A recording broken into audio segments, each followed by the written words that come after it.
ಇದೊಂದು 3 ಎಕರೆ ಇದೆ ಬಂಡೀಪುರ ಒಳಗಡೆ. ದಾರಿಗೆ ಇರೋದು ಮಡ್ ರೋಡ್ಗೆ.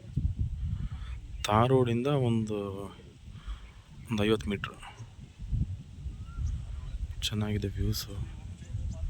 ಸುತ್ತ ಬೋರ್ವೆಲ್ ಎಲ್ಲ ಹಾಕ್ಕೊಂಡು ವ್ಯವಸಾಯ ಮಾಡ್ತಾರೆ.